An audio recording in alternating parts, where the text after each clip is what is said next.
6ஆம் பாவத்துல சனி. சனி ரோக சனியா வந்திருக்காரு. பொதுவா ரோக சனியா வந்திருக்கவரு கடன்ல இருந்து விமோச்சனம், நோயில இருந்து ஒரு விமோச்சனம், எதிரிகள்ல இருந்து ஒரு விடுதலை அப்படின்றத கொடுக்க போறாரு.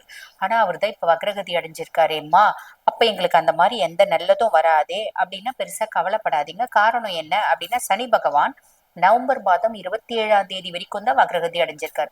நவம்பர் 27க்கு மேல வக்ர நிவர்த்தி அடைகிறார். சோ அதுக்கப்புறம் அவர் பாருங்க 2 வருஷம் சாலிடா உங்களுக்கு என்னென்னலாம் நற்பலன்கள் கொடுக்கணுமோ கொடுக்கதான் போறாரு. கொஞ்சம் வெயிட் பண்ணுங்க அப்படின்றது நான் உங்களுக்கு சொல்றேன்.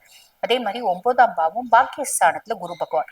பொதுவா பாக்கியத்துல குரு இருக்காரு அப்படின்னா எல்லா விதத்திலயும் நம்மளுக்கு குட் லக்கு, ஃபார்ச்சூன், அதிர்ஷ்டம், ஒரு பிராப்தம், புதுசு புதுசா ஆப்பர்ச்சுனிட்டிஸ், எல்லா விஷயத்திலயும் அது வேலையிலயானா இருக்கட்டும், குடும்பத்திலயானா இருக்கட்டும், உறவுகளை மேம்படுத்தி கொள்றதுக்கு புதுசு புதுசா பாத்தீங்கன்னா ஒரு ஆப்பர்ச்சுனிட்டிஸ்.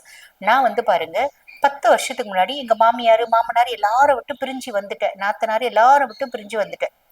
இப்ப எனக்கு கணவனோட ஆதரவும் இல்லை. எனக்கு அவங்க கூட எல்லாம் பழகுனா அவங்க நல்ல வசதி வாய்ப்பா இருக்காங்க, என் குழந்தைங்களெல்லாம் அவங்க பாத்துக்குவாங்க.